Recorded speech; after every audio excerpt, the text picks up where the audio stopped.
When shadows fall and spirits howl, zombies stalk and madmen prowl, monsters lurk and victims shiver. Thrills and chills they will deliver. Arise from your graves and get in the mood. It's time to join the Spooky Dudes.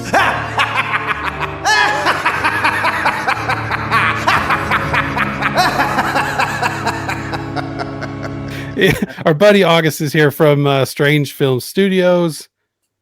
Aguilar. Yes, sir. Thank you so much for having me. I appreciate being on the show. Thanks for all the support, and I'm glad to be here, man. Yeah, dude, we're happy to have you. So August has a new movie, newish movie. It's been out for a little bit. He Comes to Kill, and I just caught up on it last night. I've been seeing the stills and stuff. I've been keeping up with August since the first FrankenCon, which was last May. And for those of you that don't know, he is the winner of the first ever Franken Film Fest. I keep calling it Best in Show, and Richard gets mad because that's a dog show thing. Oh, yeah. So, Best Overall Picture, Best Picture Award. There you go. I was very, very humbled. I was very surprised, too. That whole experience was like, I was kind of, I set my booth up that day. I was having a great time. I was meeting a lot of really fun, great people who loved horror and everything. And I was like selling merch and everything. It was just a great day. And then, the film fest comes along, and I knew my film Lions Den was going to be playing. So, it's like, it was like what, an hour and a half block or something like that. But it was, so there's a bunch of different films playing. And I was like, I promoted the film all day.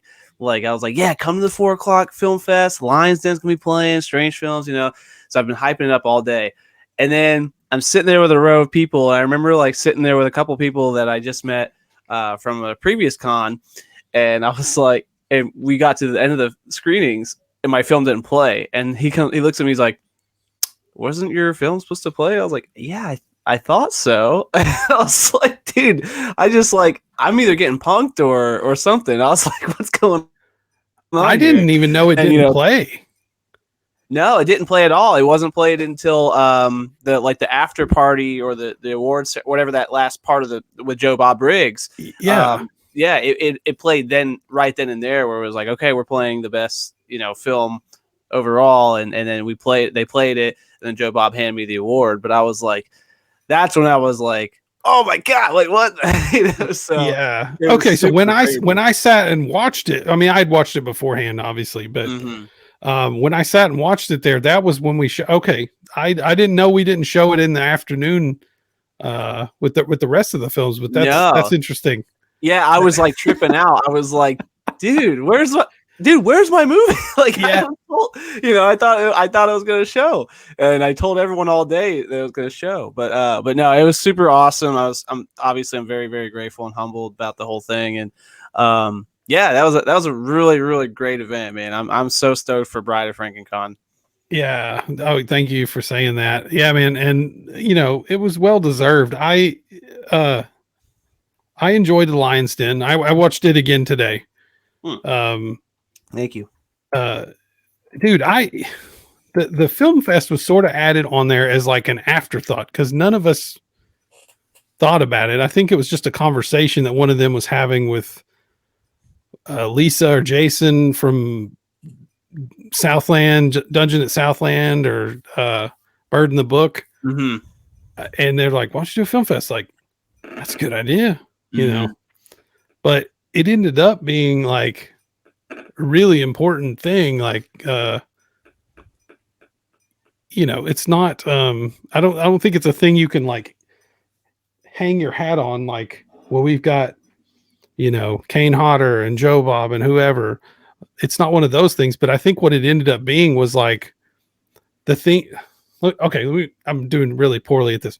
You go to Bonnaroo because Tool is headlining Bonnaroo, right? Or pick a band. Blink 182. Okay, you obviously like Blink 182. You got a giant thing back there. Yeah. So Blink 182 is heading up Bonnaroo. Sure. So you buy tickets and you're like, yes, I'm stoked. But you get there and you see Humphreys McGee or Oysterhead, some band you've never actually heard, but you end up checking them out and you're like, man, this is what's keeping me here, right? It's like, come for this band, but you stay for this band. I think the Film Fest ended up being kind of the heart of the whole event. Mm-hmm. Yeah. Well, and I'll tell you this as a filmmaker, and being involved in the film festival circuits for years and working with different kinds of filmmakers over the years and stuff like that. One of the most important things and the most things we feel like we get value out of, especially like just feeling like we're feeling important or something like that, just even for a day, is being a part of a film festival. I think it's so cool. I think it's very important to know that, or to feel like, hey, our film is screening at this event or at this convention or, in this programming, and whether it's, 5 people in the audience or 100 people in the audience in a packed out theater or a little, lobby or something like that. Like, that's still like an exciting feeling. We all really get excited about being a part of film festivals. So I think, especially because, and for me, by the time The Lion's Den came out, I've been making movies for about 6 years now. So I've been in rounds of lots of different festivals. I mean, packed out theaters to small rooms with just me and my dad. But so like I have experience and whatnot, but there's a lot of guys or gals that may have had their first film play in this festival, and it's their first time. So it's a very, very, very big deal. And that's what's cool to know about any film festival, that there's people who have been doing it for years and years and years. There's people who have just kind of started and kind of in the mid grind. And there's some people who have never done it before. So it's just a really great, exciting feel. So that's probably why it was such a success. And I have no doubt the second round is going to be, I think it's going to be even better, honestly. I think just because how much the success of the first, not only film festival part of FrankenCon, but the overall feel of the convention itself was a very welcoming and really cool convention. So yeah, that's just kind of my 2 cents, how I probably imagine why it was like such like a, even though maybe it was like a random tacked on event, but it ended up being really successful. That's probably why, I'd say. Yeah, I mean, it wasn't part of the initial inception, but I definitely think that, as time went by and we started adding these rules in and stuff like that, we started really thinking about it. And I think we were amazed at how many people entered, like the indie horror community is like one of my favorite. I'm not a filmmaker. Like, I love movies, but the indie horror community is like, I have yet to meet someone I don't like that's part of that community. So it ended up being a lot more planning than we thought it was going to be. But like, this time around, we know more about it. And it's like, when we talked about it, we're like, do we do a film festival? Like, I think we have to. I don't think we cannot now. Like, it's a big deal, I would agree. Yeah. So, well, let's talk about you. You said you've been making, films for several years now. It's the age old question. What's your origin story? What did you watch and you said, man, I can do that, or that just inspires me. So what really got you on board the filmmaking train? Well, it's kind of a mixed bag of a bunch of different things. I mean, like, to say it was one movie, that you feel like, I got to do that, like that. Yeah. I can't really recall that. Like, I know there's like some really prominent movies that like inspired me or got me really excited as a kid, which is like The Wizard of Oz or like E.T. or something. But okay. Those are big ones. Yeah. Yeah. But I mean, those were like some of my early on movies that I felt like, wow, this is something bigger than, like, this is like beyond this world, like ahead of its time almost, like there's heart, there's story, there's characters, there's everything in it. So those are a couple movies that really made me like feel something about filmmaking. But, I was always like a creator. Even as a kid, I was like writing all the time. I had like journals with just like stories I write and all these things. And then whenever my mom got like a home video camera, I was making like home movies, like little, just weird home videos and stuff. And then as I got older, I was doing that with my friends and my brothers and sisters. And I was like, I learned how to basic edit, and I was cutting like random, home movies together. Then I got with my friends. We were making little shorts and stuff like that. Got into high school, learned a little bit more, and got into college, and that's where I really learned.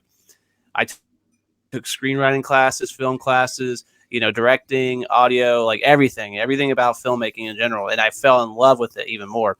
Then that's where I really started kind of honing in on like skills and like aesthetics and stuff.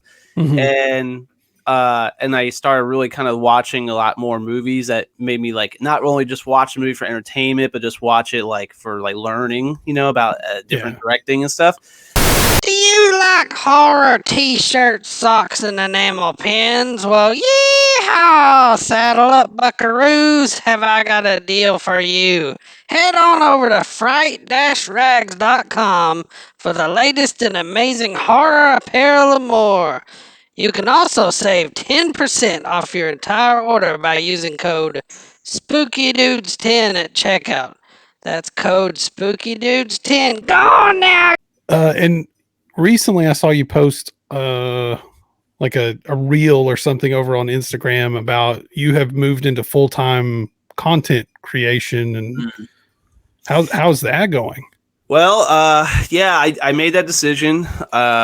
It's a very scary decision, not gonna lie. I'm still kind of like, what am I doing here? But yeah, I made that decision. I'm my last day of work is actually this Friday. So starting, pretty much right after on, Monday is kind of where it's like, all right, this is my job now. And I got to treat it like a 9 to 5 essentially, but it's not really 9 to 5. It's like all day, every day, but so I haven't fully started yet, but if anyone's tracked my social media in the last like month or two, I've been really trying to push a lot of extra content. So it's kind of like, seeing like I've been taking a lot more serious lately because my mindset has been shifting this direction for a long time now. So the last like few months, I'd say a couple months, I've been really cutting those Instagram reels and Facebook reels, TikToks and YouTube shorts and stuff. And then I'm doing different kind of video series on YouTube outside the films because films take a while to make. So I've got the podcast coming out every week. I've got one of the biggest things I'm trying to do with content creation is bring value to people. So especially for indie filmmakers. So whether you're a new filmmaker or you've only done maybe one, or you want to be a filmmaker, whatever it is, like I'm trying to do the whole video series of kind of how to be an indie filmmaker and share my own tips and tricks and perceptions and my experience in this journey so far. So I've done a couple of videos like that, like just tips I've learned along the way. One was like, why do you want to be a filmmaker? The next is going to be like, all right, we got a story, an idea. What's that idea like? Are we doing a short or a feature or a TV series or a web series, something like that? So it's like breaking down every single element and just kind of putting it into like a, just like a tutorial, not a tutorial, but something to help hopefully bring value and kind of be aware of certain things you kind of got to think about when it comes to filmmaking. So, but yeah, I mean, starting again, I mean, right after this week it is just going to be full on content creation and, working some side gigs, to make sure I'm getting some income and stuff like that coming in until hopefully the dream is to monetize everything I'm doing on a grand scale. But yeah, it's scary. I'm very, very excited. I'm very motivated. I've already got all these different ideas and things I'm kind of got in the works to go for it. So yeah, we'll just see, man. I mean, you're definitely, if anyone's used to my content, they're gonna be seeing a lot more, I'd say. Yeah. Oh yeah. I mean, it's kind of the old if I had 40 extra hours a week to grind on my dream, Yeah. Well, that was the problem. Yeah, because I'm working a full-time corporate job. Yeah. So you're working 5 days out of the week, 40 hours out of the week, and then you come home and you play dad mode for, the next 6 hours or whatever. And then you go to bed and then you wake up and do it all over again. And you do it for 5 days. And then when it comes to the weekend, you're like, oh my God, I got to catch up on mowing the lawn, or I got to catch up on the errands I didn't get to run, or I got to just sit down and watch a movie or just relax for, 2 hours because I didn't get to do that at all this week, but at the same time, you're like, well, I got to record this podcast. I got to record, I got to edit this thing here and all these things. And you're like, you're trying to squeeze in this creativity for like, but it's like kind of like, it's not even as exciting anymore because it feels like a chore. And you're like, but at the same time, the entire week, that's all you've been thinking about. Like all I want to do is create. And so I'm just like, you know what? I'm going to go for it. I'm going to treat all this content and all these ideas I've had as a full-time job, and send all those emails out to different opportunities and find my own opportunities and find my own freelancing and all these different things. So pushing social media, pushing films and everything else in between. And yeah, it's just for once, I'm just trying to take a bet on myself. I've never really done that. So that's kind of another thing. It's like, I've always played it safe and I'm very aware of different things. So it's like, I'm not ever going to like go in the hole, but it's it's just like for once, I'm like, you know what, I'm gonna go for it. Put all my cards on the table for once, and see if Strange Films has this launching pad that I believe it is, So that's what we're kind of all about right now. Well, if you don't take the shot, you'll never know. It's one of those things, and that's the thing too, is if you're a disciplined person, because that's what people look at like content creators and get upset and jealous and everything else and say, well, they have it so easy. All they're doing is making YouTube videos. What you don't think about is the thousands of hours they put into this stuff and like how disciplined this individual is. Like it may look like they're acting like a goon out here doing whatever, but the thing is that there's an intelligence behind it, and they're deliberately doing something they know is going to entertain you, to hold your attention. Like people don't think about it in terms of that. It's just like a jealousy thing. So I'm excited to see what you come up with, man. I think if you have the drive and the motivation, you can absolutely do it. Thank you. Yeah. Cause I mean, exactly what you said. I mean, there is a discipline like mentality you have to have when it comes to this. Like for me to say, when I was editing He Comes to Kill, I had to get up at 5:30, 6 in the morning every day, but I was still staying up till 11, 12 o'clock at night, 12:30 to edit, because I was like, I got to get this done, or if I'm on the weekend and it's like I'm hanging out with my kid and hanging out with the family and all these things, but it's like, hey, I got to go do this podcast. Like, it's just like, I got to do it. It's like, and people may think like, well, you don't have to, it's like, this is just a hobby, but the thing is like, it's not just that. This is like a lifestyle. This is something like I'm fully dedicated to committing to make a career out of. And this is something I'm fully excited about and what I want to do. But so taking away from like my family and time for even relaxing for myself, my own mental health, sometimes it's like, there is like that discipline, like you said, like you have to do these things just so you can create this content.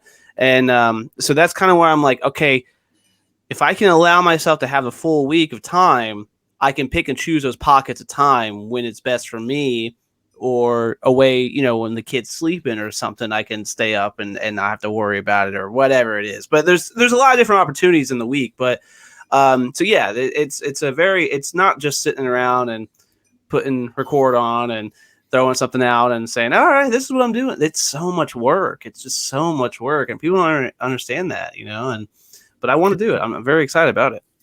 Well, it's something, like creative people, like in general, I think if, like if you are working a corporate job, like, I mean, I have an office, let's just say an office job. Right. And I feel like I'm making a difference there. I feel like I'm making progress. I'm needed there. Right. And I think that's part of it. A lot of people have a job where they don't feel needed and they don't feel like they're actually making any sort of change.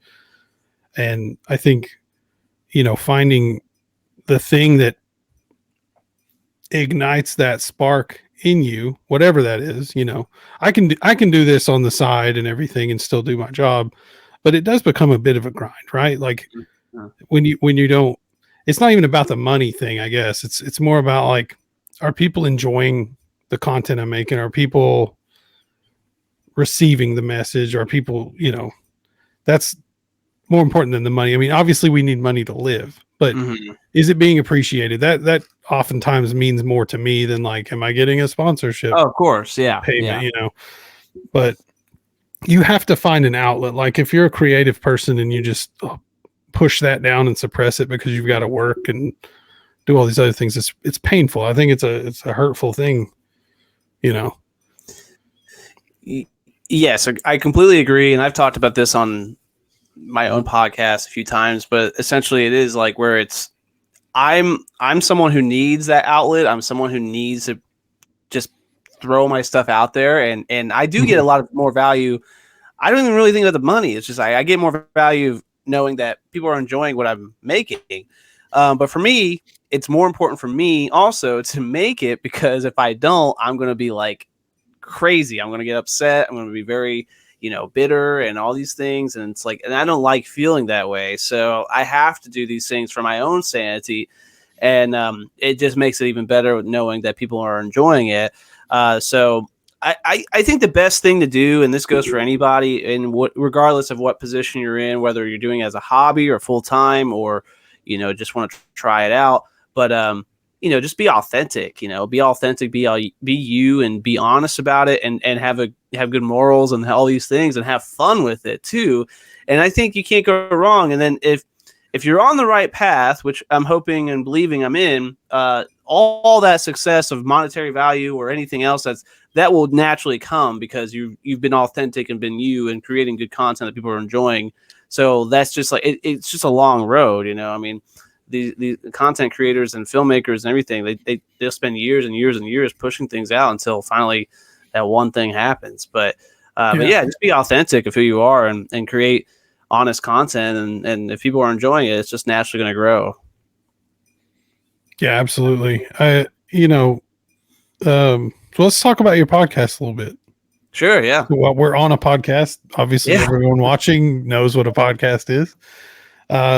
Now, are you mainly keeping it over on the YouTube platform, or talk about StreamYard a little bit? Yeah. So the Strange Films podcast, it actually started out only audio on Spotify and Apple, all the streaming platforms and whatnot. But mainly Spotify and Apple is where we really push everything. And it wasn't until like, I think episode 9 or 10 or something like that is when I was like, yeah, let me go ahead and add the video part to it. And that way I have a constant weekly upload on my YouTube channel. Yeah. That's another thing. I'm uploading.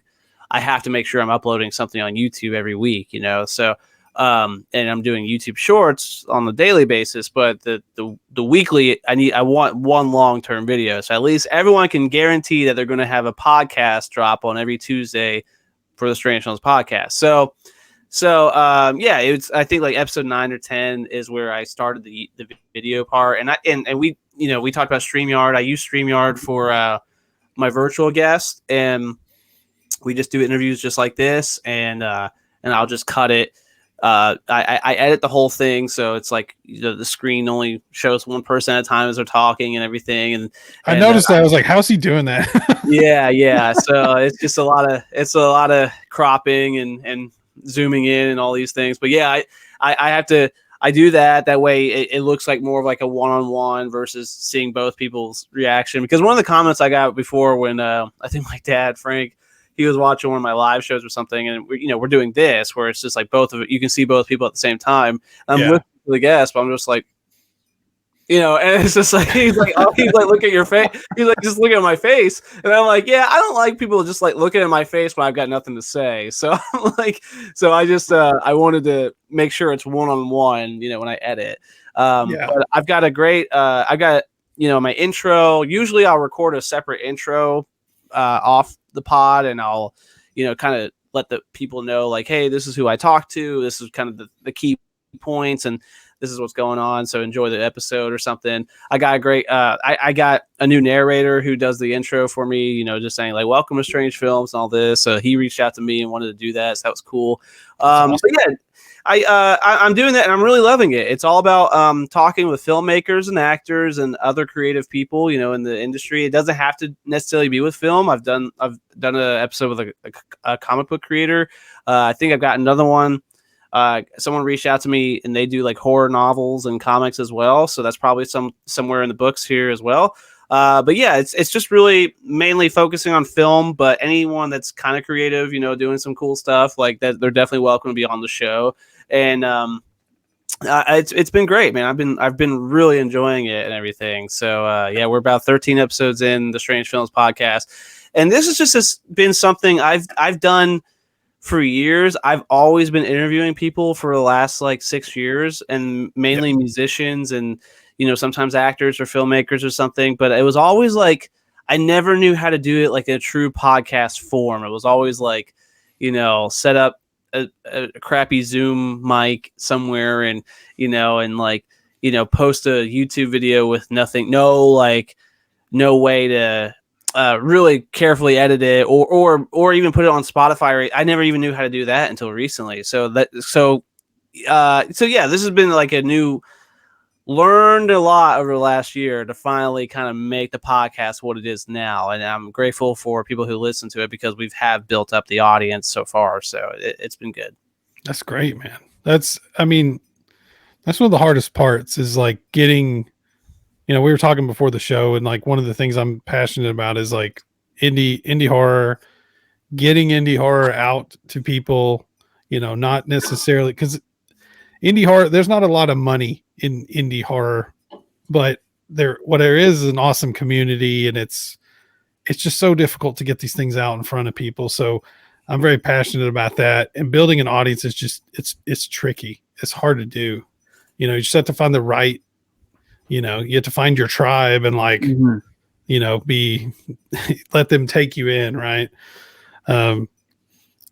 Had ups and downs with, audience. I think taking the year-long hiatus probably was the worst it's been, but the bounce back with the live stuff has been a lot of fun. Yeah, it's definitely about consistency for one thing. If you're a brand, especially like Strange Films always started out as a brand, which I'm very grateful for, even how that came to be. It just kind of was like, the first film was called There's Something Down the Road. The main villain of that was called The Stranger. I was like, how do I present in the credits when it came down to editing? I was like, how do I present this film like August Aguilar or whatever? And I was like, no, Strange Films kind of sounds good because The Stranger. I was like, Strange Films, and that's just how the name came. I was like, so Strange Films.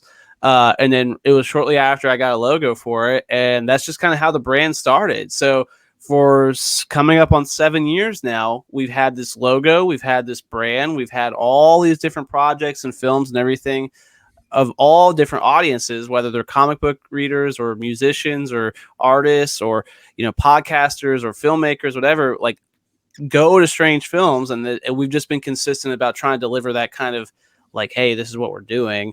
And it is hard to still reach audiences. I mean, like you said, like indie horror, indie filmmaking, everything. It's like, it's a great time to be an indie horror filmmaker, especially now because we've got like stuff that's like, what was it, Skinamarink, and like the Winnie Pooh movie coming out, the Grinch movie. We got Terrifier. How is this happening, by the way? Like these are IPs that someone owns. I think they're well, I don't know about the Grinch, but I know Winnie the Pooh came in like public domain. I think that's what happened with that one, public domain. The only thing they couldn't do was like maybe like the red shirt or maybe not the red shirt, but something. So there was like one little thing they couldn't use, but everything else they could use.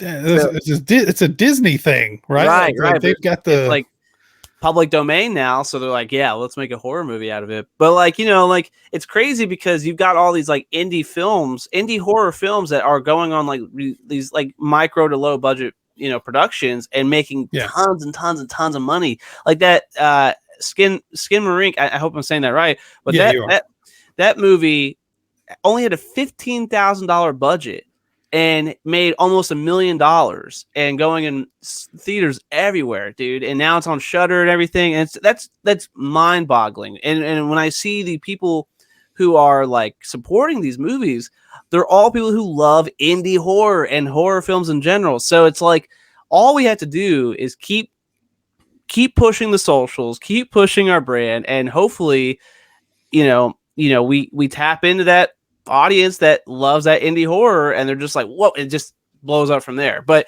yeah, I mean, it is a grind. It is consistency. It is just being, it's true to what you wanted to do in general. But there's like that double edge where it's like we're in the community that loves it, but it's still so hard to even get really in front of them, if that makes sense. Yeah. You have to make it accessible, right? And it is not a massive community. Like No. there's this many people that like movies, and then there's this many people that like horror movies, and there's this many people that like indie movies, then there's this many people like this one specific indie movie. It's like a microscopic amount, but once you can somehow get out there, and I think you're right. I think it's just the worst film you're ever going to make is the one you don't shoot. And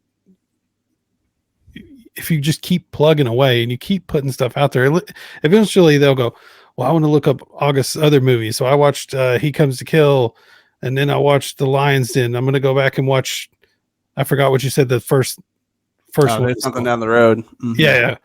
Like eventually you're going to find people that are just like, I just want to, have my night of where I'm sitting there watching all the Kubrick films, right? Then I'm going to watch all the August Aguilar films. It's like that eventually happens, but it just every overnight success has had a whole bunch of nights of not success leading up to it, And I think if people don't love it enough to do it for free, they're probably not going to love it enough to do it till they get paid a living wage for it. Absolutely. And that's one of the biggest things I just talked about on one of these videos. Is like, why do you want to be a filmmaker? Because some people just like want to do it as a hobby. Some people just want to do it like because it's always been on their bucket list and stuff. And then some people have this idea. It's like, well, I'll make a movie and be Hollywood famous or be successful, make all this money. It's like, no. Unless you're like super lucky, you've got all the connections, you've got money, all these things. Like that's a silly, silly thing to think, And my biggest point of that video was to say, unless you're like someone like me and a lot of other people, you're just doing it because you love it so much, no matter what results you get, because you just want to go for it. You believe in it that much. And even if like nothing ever happened out of it, you just like, you can sit back at the end of your day or in your life and be like, well, I did it and I loved it and I have something to show for it, So that's like, and that goes back to like what you just said. It's like you having that mentality, then maybe one day you'll get paid for it, and it just makes it even more special. So it's it's definitely a weird world to be in when you commit to like that kind of lifestyle. I just think a lot of things are about. Oh, here we go. We got a comment. Dustin Bolt. Dustin, hey buddy. Thanks for watching, man. Free actor over here. Love your movies. Thanks, man. He will work for beer. So all right. Right on. Beer's cheaper than eggs right now, everybody. We got lots of projects coming up. August will be in touch. Or no, Dustin, you got to hunt him down. That's how it works. That's right. I just think like, your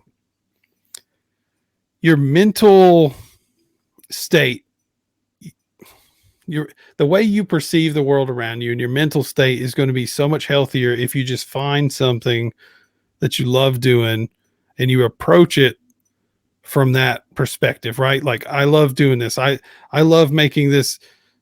He Comes to Kills. What's 40 minutes, 50 minutes?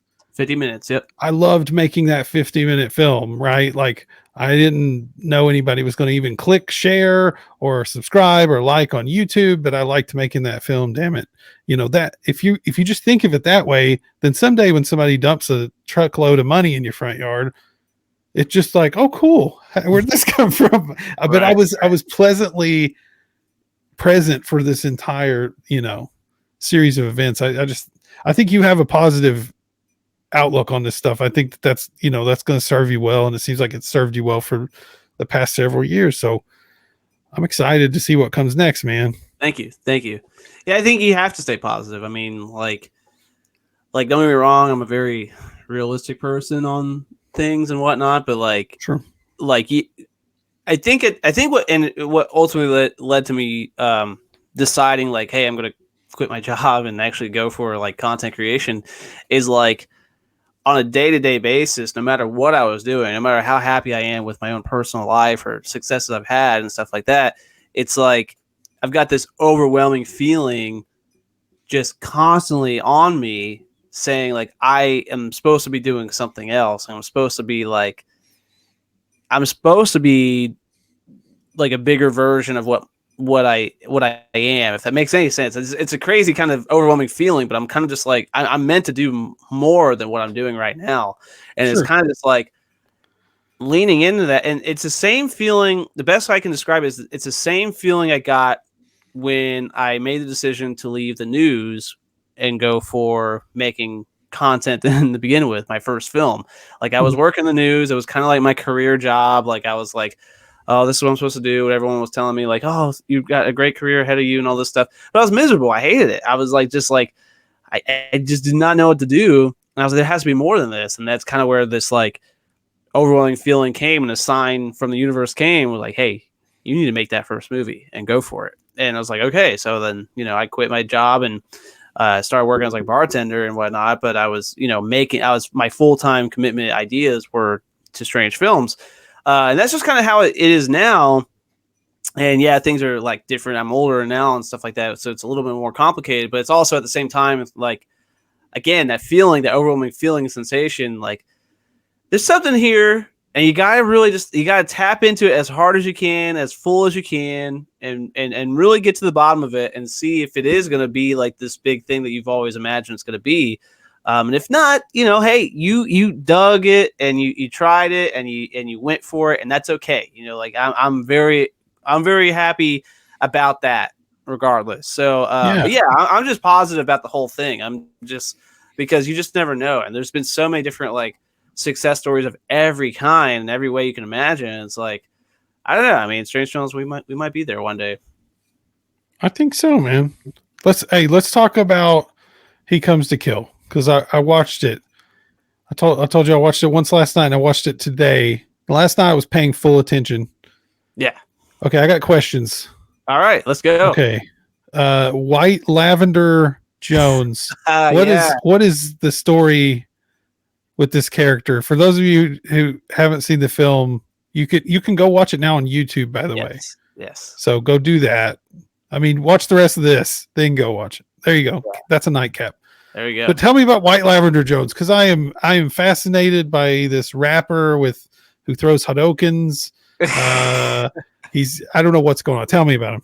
Man, White Lavender Jones is the man. He is an absolute treat. Bruce Tharp. So backstory, and just for the record, he has been like one of the fan favorites of the movie as well. So I'm happy that was your first question here. But he stands out. Yeah, and that whole scene is a vibe. So it's so White Lavender. Let's back it up to, I think it was like July or something like that. My buddy Paul Magilton, he plays the character Butch in some of my other films called Center City. And he's just a good friend of mine and whatnot. But he sent me a video of White Lavender Jones in his music video, "You Don't Like Me." I watched it and I was like, what is this? Because it's funky. It's like he was doing magic tricks and he was like walking the streets of Texas and all this stuff. And I was like, what is this? Who is this guy? Why are you sending me this? And he was like, he wants to be on your live show, because I was doing a live show at the time. Yeah. And he was like, he wants to be on your show. That I told him all about you. Da, da, da. So anyways, I sent that video to my dad, Frank, and he was like, dude, this guy's awesome. I was like, all right. And so he's like, you should talk to him. I was like, all right. So we ended up talking, and Bruce, he reached out to me because of Paul. Anyways, me and Bruce, we just hit it off instantly. It was just kind of like, he's like, yeah, I do this. I had him on the show. I invited him to the show, and we were talking about music. And we were talking about what he's doing with White Lavender Jones. He is his history is in wrestling. He used to work in the wrestling industry for a long time. He's known a lot of like wrestling superstars that you may know, and he's a background of magic. He knows how to do a bunch of different magic tricks and stuff. Hence the fireballs and stuff. So he did that, right? Like that was digital. No, that was practical effect. We actually burnt Stanley Elk's actual eyebrow in the film, that because the first one we weren't ready for it, and he just and it burnt the mask, burnt the hair, burnt the eyebrow of the actor and set the fire alarm off. And so that was real. And then and those wrestling techniques in the scene, that's all real because he's a wrestler, he knows how to do all those. And then the music, he's a rapper, and this has been a career that he's probably just started about a year ago. So anyways, when it came down to casting for He Comes to Kill, I was putting all these casting calls out, and I was getting all kinds of people hitting me up about it. And he hit me up, and he was like, "Is there any way I can be in your movie?" I said, "Well, and at this point, we've been friends for a little bit on Facebook, but I was like, hey, we're shooting in Knoxville. I'm not traveling anywhere. All my budget's going towards production. I can't, you'd have to come here." And he goes, "I'll be there." And I was like, dude, all right. So I was like, well, let me rewrite the script then, because the original scene was supposed to be like a punk rock singer in his band, like playing in a garage, and Stanley Elk would just like kind of like, walk and find them. So, so I rewrote the scene to White Lavender Jones putting on a house party disco kind of show. And I was like, I'll do it. I'll treat it as a music video because I have a lot of experience making music videos. And I was like, so I'll treat it as half a music video and then half a film. So it starts off as a music video, and then it leads into like the narrative part, which is kind of where it picks up right after his performance. But yeah, he was like, "I'm down. I'll fly there." He booked his flight, got a hotel, came all the way here in Knoxville, and after I had that scene ready for him, and we shot it, and it is such a fun and unique scene because, like I said, you got the magic, you got the music, and you got the wrestling in it. And at the same time, you've got this over-the-top personality that is just like, it's so memorable. And there's a lot of different things in that scene that's memorable, like the party cock who gets his head snapped and he's dancing the whole time. That's my buddy John Queener. That's been a huge fan favorite. Stanley Elk getting his ass kicked and then coming back and smashing White Lavender. It's just like there's all these great things. And I got to give a shout out to Jennifer Pearl, who plays the main actress in that scene, because she did phenomenal, and we had so much fun working together. So it's just I rented out the Birdhouse venue here, and I got as many people as I possibly could. I dressed them all up, and I was like, we're going to do this disco scene and a Halloween theme party, and we're going to have a lot of fun. And that's how it all started, man. It is by far my favorite scene in the movie, and this is a cool movie, guys. It's a slasher. It's got some cult vibes too. It's got a really interesting scene with horror author Blake Best at the beginning. Oh yeah. Seems a little erotic for a moment there. I was like, what is Blake doing? Blake, man, yeah, he I told him in the script, it was like he watches Stanley kill someone in front of him, and I said in the script, it was like, just Blake watches like he's like kind of aroused, a little bit, like he's like enjoying it, and he was like, oh yeah, he's like, I've got an idea, and I was like, all right. So, and I'm a real unorthodox filmmaker. If someone says I have an idea, I just say, okay, well, I'm going to shoot. You just go for it. And so he just took that like nightstick that he was using and was just like going crazy. I was like, dude, it's so wild. Yeah, it was so weird and or like just a weird thing. I was like, we have to use like this just makes the film even even more weirder and different. So I was like, but yeah, it was great. Well, you know, and that's the thing. I talked to Jason Crow the first episode I came back and did live. I talked to Jason Crow, who he's also in the indie horror stuff. Oh, hold on a second. We got another comment from Brandon Posey. Obligatory Posey comments here. Glad we can see your messy bed, spooky Corey. Thank you, Posey, for pointing that out. I need to clean my shit up. Sorry. Eventually. I've been busy, man. Anyway, we talked about indie horror when he was on. And, one thing I said is if you go to a horror con and you go table to table from all the indie makers, you're going to get a mixed bag, right? Like you're going to get, I watch a lot of indie movies, and it is definitely, there are different levels that you will get, like, and there's something out there for everybody. But I really appreciated the way you made this. For one thing, it's edited to a tight film, right? Like you didn't go, I'm gonna make this 120-minute opus of, I got to fit in everybody and their brother. So I appreciate the economical filmmaking approach rather than that. Let's take a sidebar for just a second. Have you seen Terrifier 2? I think you mentioned it earlier. I've right? only seen the first one. I haven't got the chance to see the second one yet. So I just watched it, and I guess at this point we're still saying Terrifier is an indie movie, but man, that movie is 2 hours and 20 minutes long. It's that long? I didn't think it was that long. Holy. Super long. It may be 218. It's longer than 2 hours, and I'm like, bro, I love slasher movies. I grew up loving Jason and Michael Myers and stuff, and I don't want to watch any of those movies go beyond 90 minutes. Like, please do not. Yeah. So I a little long in the tooth for me. Not a bad movie by any stretch, but the first one is just, it's sort of fast and furious, and it's in and out. Like that's, as I get older, I'm finding that I appreciate that a lot more than like really drawing this out. There's very few movies where I'm like, man, I sure wish I could watch the 3-hour cut of right. Jason Takes Manhattan. I want to know what he does when he's, on this freaking cruise ship for 3.5 hours. But yeah, so too long. But yeah, I appreciated that you did that. I love the colorful cast of characters. It's and for FrankenCon people, it's like it's almost like a yearbook, because like everybody, well, not everybody involved, obviously, but a lot of people involved in the movie were at FrankenCon, either as volunteers. Jason Godsey helped do the makeup. He was one of our volunteers. Hack is in there. Kofi, he's one of our volunteers. I loved their interaction, by the way. I think I commented on your Instagram the other day. That was before I'd watched the movie, and then I saw it and I was like, Hack, you can't talk to Kofi like that.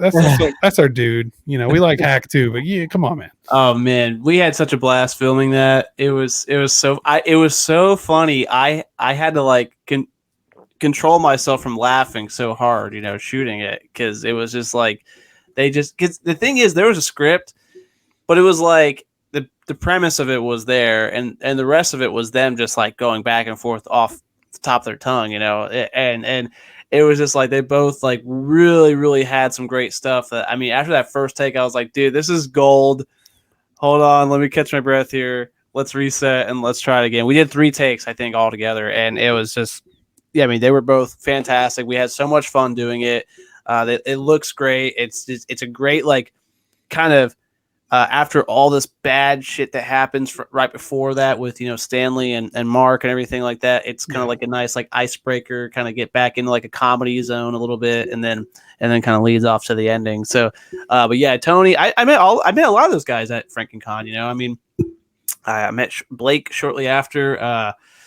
Tony, I saw at FrankenCon and talked to him there, and I was like, I think that was like some of our earliest conversations of like, hey, I want to get you in a movie one day, and then Kofi, I met him at FrankenCon for the first time. So yeah, it's definitely like a little yearbook. That's another. I mean, that's the thing. Like, if anybody's watching this who doesn't go to conventions, and I'm not pitching FrankenCon. I mean, please come to FrankenCon, but like any con you go to, and especially like the smaller cons, the ones that are in hotels, the ones that aren't in like giant. I mean, you can meet people anywhere, but like the smaller shows are a little more intimate. And you really have like time to, I had never met August at all, and I was up there with Joe Bob and Darcy waiting on the award. And I was like, where's August? There's August. Okay. And we just, shot the bull for a second, and he got his award and stuff. But I met so many people that day, man. Like it's every time I go to one of these things, Days of the Dead or, whatever con, it's like, it's your friends that you really like, but you don't get to see except for like once every quarter or 6 months when there happens to be an event. Yeah, it's so true, man. It's a great networking opportunity. I mean, if you're whatever position you're in, or your title is, if you're, especially whether you're a fan or a filmmaker or artist or whatever, like if you're involved in the industry in any way, like it's definitely a great networking possibility. You can go from booth to booth and just say hi, and strike up a conversation, or run into people who are loving the same thing you are loving. So it's great, man. I definitely recommend it for everybody if they're interested in doing those things. Let's talk about Stanley's mask. Oh yeah, and shout out to the Vault Mask Company. I think they were at FrankenCon. They were absolutely at FrankenCon. I yes. bought one of those big pumpkins, the big evil jack-o'-lanterns. Shout out the Vault Mask Company, man. Like those guys are so good. And we've been friends now since the whole thing started. But it was getting that recommendation or like seeing their work and seeing that Vault Keeper mask that they had. It was kind of just like, that's it. We were looking for a mask for a while, and that was it. And so I reached out to him and I said, hey, I really love that mask.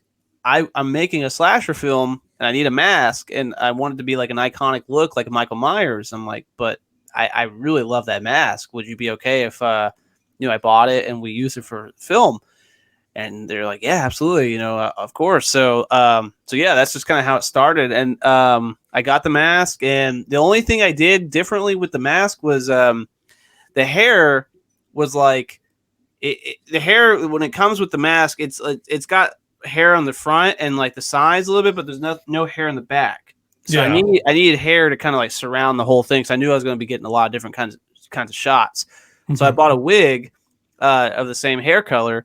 And it's funny. So if you watch the film, the wig I bought is prominent in the bookstore scene when he first gets the mask. Oh yeah, and that was just like because that was the first time we used the mask. That was the second shoot of the film. So he gets the mask and he puts it on, but that wig was literally just kind of like sitting on top of the mask. It wasn't like really attached or anything, but the wig was like too like puffy, like it was too thick. It was like this. It was like a hag, like witch, like wig. So it was like this. So if you see it, he puts it on. It's really, really like this. And luckily, it only stays on that shot for like just a second. But like if you see the next scene, White Lavender Jones, and then moving everything else forward, the hair is a lot thinner and scraggly looking, and like an oily looking, and just like it looks really great. So right after we did the bookstore scene, my makeup artist Frances, she took that wig home and she cut it and thinned it out, and she put all this oil and stuff in it to make it look like greasy and everything.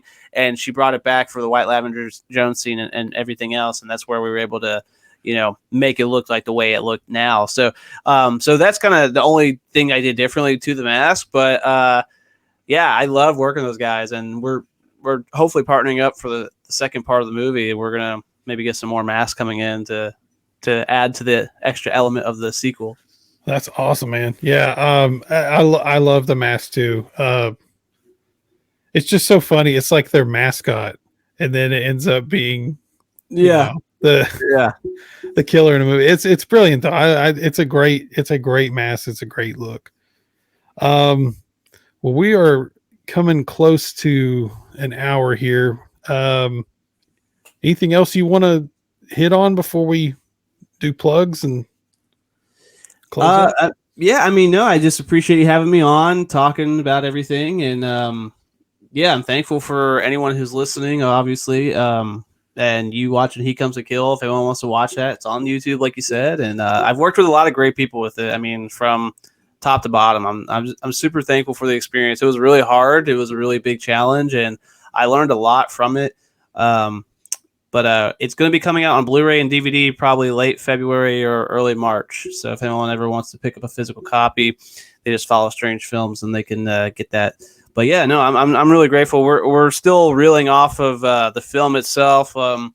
Waiting on a bunch of festivals probably later in the fall that we should know if we're going to be in. But we're still getting reviews coming in for the movie as well, and still pushing it on social media and stuff. So we're still just trying to push it because I'm really proud of that movie. It's my first technical feature film. It's 50 minutes long, but I'm just surprised I was able to make something that long and that ambitious in like a 3-month period of time.